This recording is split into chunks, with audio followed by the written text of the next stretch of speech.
Hello everyone, हाय। कैसे हैं आप सभी लोग? आशा करती हूँ आप सभी लोग स्वस्थ होंगे, मस्त होंगे, बढ़िया होंगे।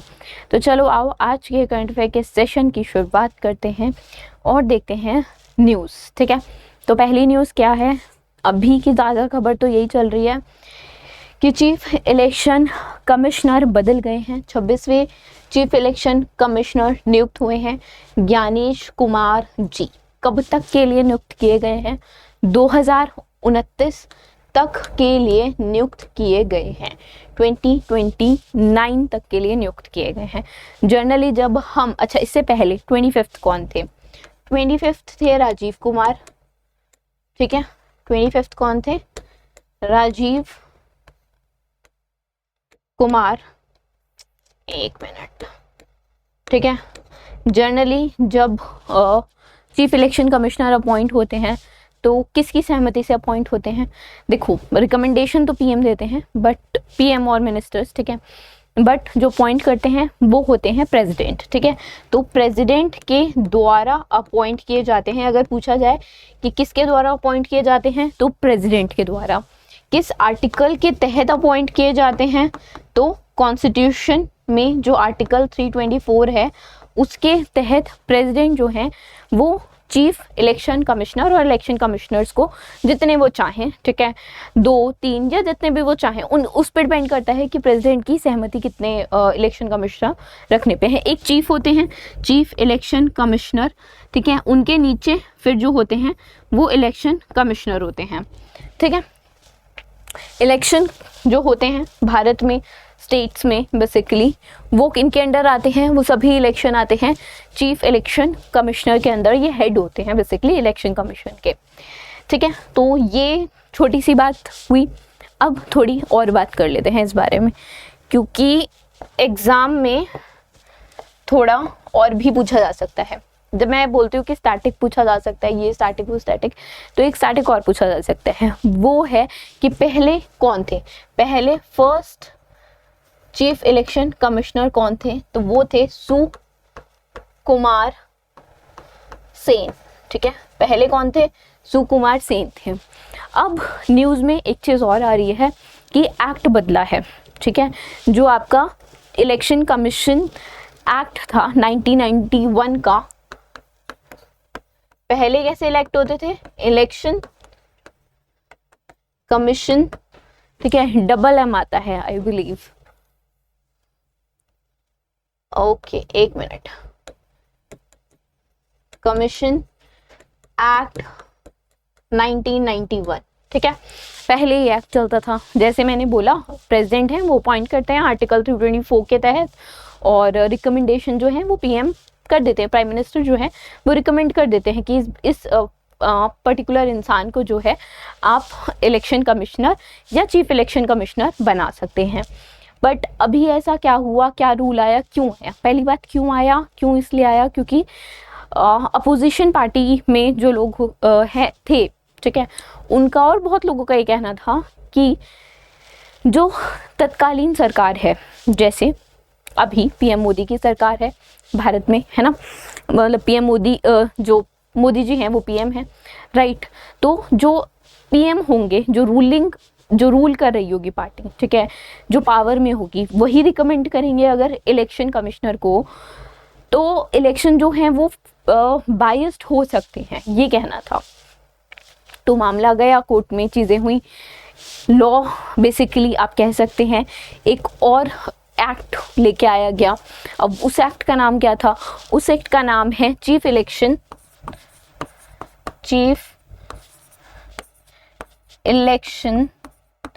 कमिश्नर एंड, ये 2023 का एक्ट है बाय द वे, ठीक है, and other election commissioner act of 2023। ठीक है, अब इसके तहत क्या आया? इसके तहत आया, देखो पहले होता था कि पीएम अपॉइंट करेंगे, अब आया कि आप लेके आओगे एक कमेटी, ठीक है। अब वो कमेटी क्या करेगी और कमेटी किसके द्वारा हेड की जाएगी? पहली बात, इस एक्ट के अंदर जो कमेटी है वो लॉ मिनिस्टर के अंडर कमेटी एक बनेगी, ठीक है। जो लॉ मिनिस्टर होंगे वो एक कमेटी बनाएंगे। अब इस कमेटी में क्या होगा, लॉ मिनिस्टर कमेटी बनाएंगे, 5 लोग को शॉर्टलिस्ट करेंगे, ठीक है।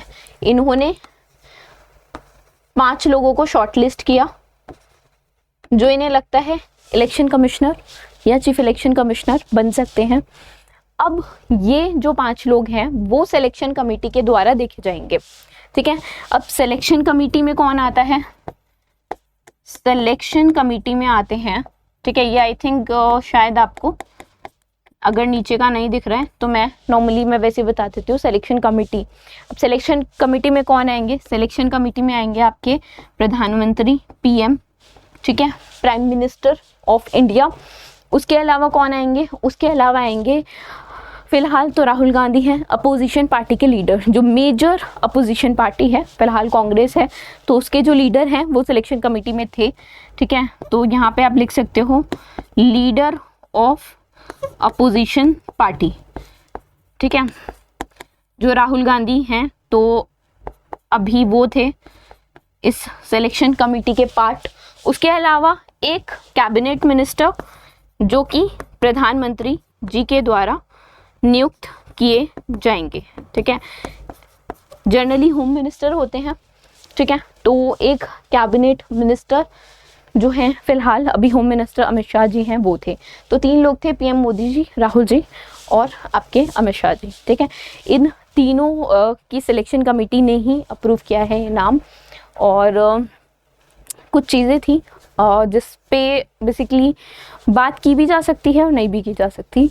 उसमें से एक चीज़ थी कि कुछ गाइडलाइंस थी सुप्रीम कोर्ट की कि जो ऑलरेडी एक बार बन चुके हैं election commissioner, chief election commissioner, उन्हें दोबारा मौका नहीं दिया जाएगा, ठीक है, या दोबारा उन्हें नहीं बनाया जाएगा। बट जब बात करते हैं ज्ञानेश कुमार जी की, तो वो ऑलरेडी इलेक्शन कमिश्नर रह चुके हैं और अभी चीफ इलेक्शन कमिश्नर बने हैं, ठीक है। इनकी जगह जो है वो ली है मिस्टर जोशी बने हैं। Just give me a minute, ठीक है। हाँ, डॉक्टर विवेक जोशी हैं, राइट। ये अब बन गए हैं इनकी जगह इलेक्शन कमिश्नर, ठीक। चलो एक बार बात कर लेते हैं और थोड़ा, और उसमें ये बातें हैं। एक तो 29 तक के लिए बने हैं चीफ इलेक्शन कमिश्नर जो बनते हैं वो जब प्रेसिडेंट अपॉइंट करते हैं 6 साल के लिए करते हैं, ठीक है, या अपनी मर्जी से, जैसे अभी ये 29 तक हुए हैं, या फिर जिनकी 65 उम्र हो गई हो, 65 साल के वो हो गए हो। और जो राजीव कुमार हैं वो 65 साल के हो गए थे, ठीक है। अब जो ज्ञानेश कुमार हैं वो बने हैं, तो वो किस किस स्टेट के इलेक्शंस को देखेंगे? बिहार है, केरला है, तमिलनाडु है, वेस्ट बंगाल है, पुडुचेरी है, इन सब के इलेक्शंस को देखेंगे आगे अभी, ठीक है, 2029 तक। 2029 के लोकसभा इलेक्शंस भी होंगे, उनको भी देखेंगे, राइट। इनका बहुत मेजर रोल रहा है राम जन्मभूमि और जो आर्टिकल 370 रिवोक हुआ था 2019 में, उसमें अब न्यू लॉ के तहत बनने वाले ये पहली ऐसी अपॉइंटमेंट है, तो ये पहले चीफ इलेक्शन कमिश्नर हैं, ठीक है। आई होप ये सारी चीज़ें आपको अभी समझ में आ गई हो, राइट। नहीं समझ में आई तो यार एक बार दोबारा से देख लेना, कुछ ज़्यादा था नहीं, थोड़ा न्यूज़ में ना बहुत सारा भर भर के लिखा हुआ था, तो क्रिस्प आपको बताना मेरा काम था, जो आई ट्राइड टू कन्वे। आगे चलते हैं, नेक्स्ट देखते हैं। Identify the Indian institute of technology that has introduced a innovative solar dehydration technology that aimed at preserving agriculture product using sustainable energy। sustainable energy को यूज़ करते हुए IIT Kanpur है, इन्होंने इनोवेटिव सोलर डिहाइड्रेशन टेक्निक का basically invent की है, invent भी नहीं, डेवलप की है, जो एग्रीकल्चर प्रोड्यूस्ड थिंग्स हैं, ठीक है, एग्रीकल्चर प्रोडक्ट्स हैं, उनको क्या करेंगी? उनको प्रिजर्व करने की प्रिजर्व रखेंगी, राइट। ये इनिशिएटिव प्रोफेसर संदीप संगल और प्रोफेसर कलोल मॉडल जो आईआईटी कानपुर के हैं उनके द्वारा डेमोन्स्ट्रेट की गई। अराउंड 30 फार्मर्स जो हैं वो Haryana nature farming producer company से थे and they were supported by श्रमिक भारती और लवकुश फार्मर प्रोड्यूसर ऑर्गेनाइजेशन जो है under Namami Gange project in Kalyanpuri block वहाँ से थे। ठीक है, टेक्नोलॉजी है वो सनलाइट को यूज़ करेगी, सूरज की किरणों को यूज़ करेगी और मॉइस्चर जो होता है फूड से, जनरली जो खाना है वो ख़राब क्यों, सूखा खाना मतलब जो आपके चिप्स हैं या लेट्स से आम पापड़ आप खाते हो, ठीक है, आम पापड़ को ड्राई कर देते हैं, उसमें से मॉइस्चर निकाल देते हैं, उसमें से पानी निकाल देते हैं, सुखा देते हैं। आंवला है धूप में रख के सुखा देते हैं। पापड़ है, आलू है, आलू ऐसे ख़राब हो जाएगा और आलू को बिल्कुल पतली लेयर करके उसको पापड़ की फॉर्म में धूप में सुखा देते हैं, वो सूख जाता है, कड़क हो जाता है, उसके बाद वो ख़राब नहीं होता। क्यों नहीं होता? क्योंकि मॉइस्चर निकल जाता है। बेसिकली मॉइस्चर जब निकल जाता है किसी भी फूड आइटम से तो वो ड्राई फॉर्म में जब भी होता है ना तो वो ख़राब नहीं होता। ठीक है, वो लॉन्गर ड्यूरेशन, बहुत लॉन्गर ड्यूरेशन लेता है। जब उसको मॉइस्चर मिलता है बेसिकली तभी ख़राब होता है। ठीक है, अगर उसको मॉइस्चर ना मिले, वो एयरटाइट कंटेनर में रखा जाए तो वो ख़राब होने के चांसेस कम होते हैं, बिल्कुल ना के बराबर होते हैं। ठीक है, तो सनलाइट को ही यूज़ किया जाएगा जैसे ट्रेडिशनली यूज़ किया जाता है घरों में मॉइस्चर निकालने के लिए फूड में से। और ये बेसिकली अलाउ करेगा फार्मर्स को कि वो अपने फ्रूट्स वेजिटेबल्स को ज़्यादा टाइम तक स्टोर कर सकें through solar energy. Cost effective solutions है और जो प्राइजेस ऊपर नीचे होते हैं क्योंकि सामान ख़राब हो जाता है, बाढ़ आई या कुछ आई या XYZ सड़ गया, गल गया आलू या कुछ भी सब्जी फल, ठीक है, तो उसकी कमी हो जाती है, फिर प्राइस जो है फ्लक्चुएट करते हैं, किसानों को भी लॉस होता है। तो बहुत सारी प्रॉब्लम्स हैं जिसके सॉल्यूशन में this has come up. Right, आगे चलते हैं। मेटा ने अनाउंस किया है प्रोजेक्ट वाटरवर्थ, वर्ल्ड का longest under sea cable system है। ये कितना, basically how long will this sub sea cable span in total, जब आप बात करें प्रोजेक्ट वाटरवर्थ की, तो it is basically 50,000 kilometre long, right, and this subsea cable will connect 5 continents और उसमें होंगे US, India, Brazil, south Africa और भी कुछ रीजन्स हैं। एंड इस केबल, ये जो केबल होगा it will reach depth of 700 metres in deep waters जो लिखा है वो बिल्कुल करेक्ट लिखा है। जब समुद्र को रेफर करना होता है तो हम वाटर्स बोलते हैं। ठीक है, enhance, it will enhance burial method and जो एनहेंस ब्यूरल मेथड है वो यूज़ किए जाएंगे इस हाई रिस्क, कुछ हाई रिस्क एरियाज़ में, ठीक है, जहाँ पे डेप्थ ज़्यादा है, जैसे शैलो कोस्टल वाटर्स हो गए जो प्रोटेक्टेड हैं, जो प्रोटेक्ट करेंगे केबल को शिप एंकर्ड से या फिर और भी कुछ जो हजार्डियस कंडीशंस हैं उनसे।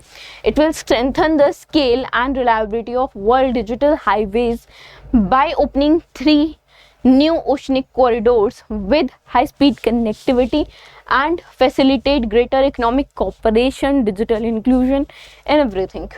Coming to next February में ही CSB Central Tasar Research and Training Institute और CSB Central Silk Technology Research Institute under the Ministry of Textile, they have organized the international conference on emerging technologies in silk sector, silk tech 2025 new Delhi में organise किया गया। तो question is, ये तो हो गई news, the question is कि जो CSB centre for tasar research and training institute है वो कहाँ लोकेटेड है, तो वो झारखंड में रांची में लोकेटेड है। And coming to the conference was organised by Pavitra Margherita, Honorable Minister of State for Textile and Foreign Affairs at Bharat Mandapam in New Delhi। और जो कॉन्फ्रेंस है focused on the discussion and promotion of the novel applications, जो silk की applications हैं उसके बारे में, beyond the textile in the field of cosmetic, pharma and many more things, और जो डेवलपमेंट है टेक्नोलॉजीज़ का ताकि जो क्वालिटी है सिल्क की वो इम्प्रूव की जाए, उस पर भी बात की गई। 6 MOU साइन हुए हैं between R&D institute of central silk board and other R&D organisation और NGOs के द्वारा ड्यूरिंग दिस कॉन्फ्रेंस। आगे चलते हैं, मिनिस्टर ऑफ हेवी इंडस्ट्रीज ने साइन किया है एक programme agreement with Reliance new energy battery limited for dash gigawatt. कितने गीगावाट तक का है? 10 गीगावाट तक का है। 10 गीगावाट का ECC कैपेसिटी है under the production linked incentive PLI scheme for advanced chemistry cell, right? And this agreement has been granted Reliance New Energy Battery Limited 10 gigawatt ECC capacity, and it has made it eligible for incentives under the India 18,000 crore PLI ECC scheme that is basically has been signed with a important step in implementing the PLI scheme under the National Program on Advanced Chemistry Cell Battery Storage that was approved by Cabinet Ministry in 2021। अगर बात करें scheme की तो total budget जैसे भी हमने बात किया 18,000 करोड़ का है, 18,100 करोड़ का है बेसिकली। एंड एन एम की जो कैपेसिटी है 50 गीगावाट की, वो मैन्युफैक्चरिंग कैपेसिटी रीच की जा सके। इस एग्रीमेंट के तहत 40 गीगावाट आवर जो है वो basically has been given to 4 selected companies. जो पहला राउंड था बिडिंग का वो मार्च 22 में हुआ था और 3 कंपनी एलोकेट किया गया था 30 गीगावाट और उनके प्रोग्राम एग्रीमेंट्स के लिए जो जुलाई में 22 में ही साइन किए गए थे बेसिकली। आगे चलते हैं, department of telecommunication, ministry of telecommunication Bharat सरकार के अंदर और इंटरनेशनल टेलीकम्युनिकेशन यूनियन ITU ने साइन किया है letter of intent. Why they have signed this letter of intent?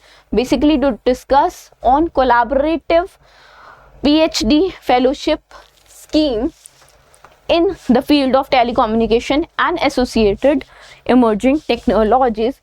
Coming to the initiative, it basically aims to strengthen India's contribution to global telecom research and standard by fostering closer ties between Indian academia and ITU।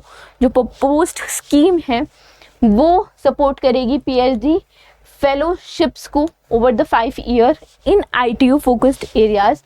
and कुछ और collaborations हुए हैं जैसे like the expert would get international exposure, Indian scholars जो हैं उन्हें opportunity मिलेगी ITU के expert से बात करने की, participate करने की उनके ग्रुप स्टडीज मीटिंग में, ठीक है। इंस्टीट्यूशनल कोलैबोरेशन होगा between India and sponsored ITU academic members and research में भी like the things would help scholars जो होंगे अंडर द को supervision of ITU appointed expert and UT nominated members of their research advisory committee, they were aligned to work with global research priorities।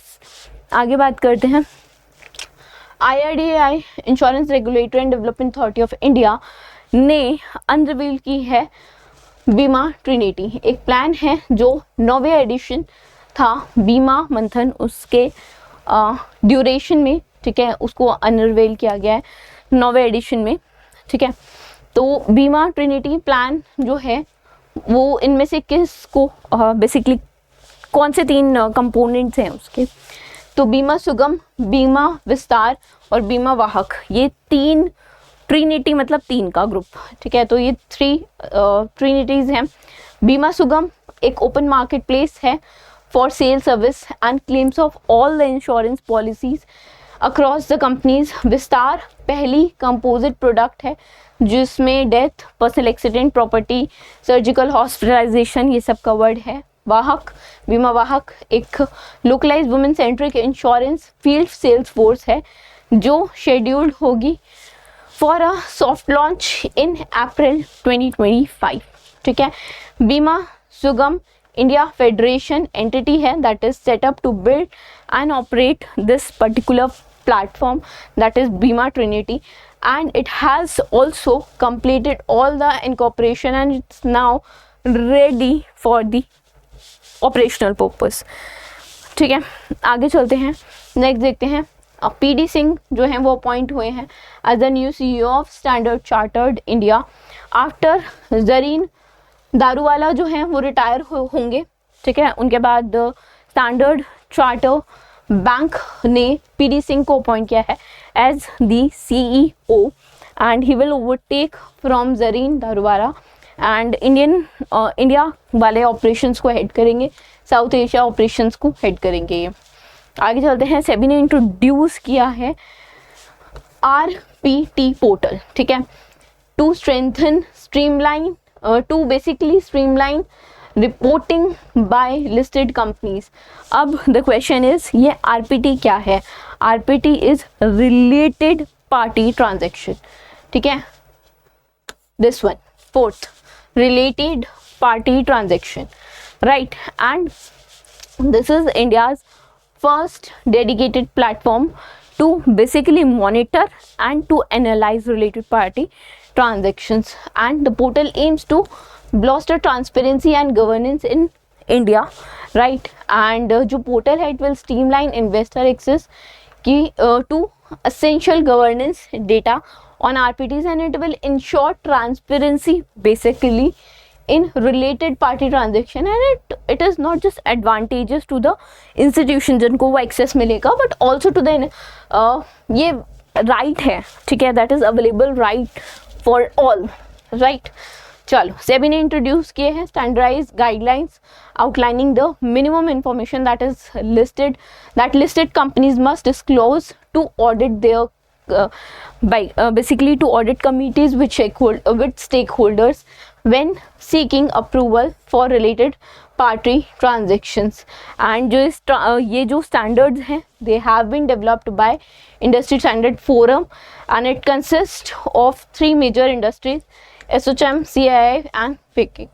चलो आगे चलते हैं। फरवरी में ही अभी RBI ने ऑथराइज किया है वक्रंगी लिमिटेड को to basically set up and operate white label ATMs, and RBI has extended their validity basically of authorization issue to Mumbai based Vakrangi Limited, and the validity has been extended till March 31st 2026, and they currently has 6035 white label ATMs with 76% जो outlets हैं वो Tier 4 और 4 outlets हैं, ठीक है, और 6 locations पे हैं। अगर बात करें मैनेजिंग डायरेक्टर की, तो इनके मैनेजिंग डायरेक्टर हैं वेदांत नंदवाना, ठीक है, तो मैनेजिंग डायरेक्टर भी पूछे जा सकते हैं बाय गिविंग द इंफॉर्मेशन, ठीक है। अब अगर यहाँ पे सिंपली ये लिख दिया जाता setup and operate basically white label, ठीक है, ATM, ये सेंटेंस पूरा कंप्लीट कर दिया जाता तो सिंपली एक क्वेश्चन पूछ लिया जाता कि कौन MD है इसके, ठीक है। तो सारी चीजें पता होनी चाहिए, राइट? चलो, this was it from today's session. I hope you guys would have like the session. पसंद आया तो लाइक कर देना। Thank you so much.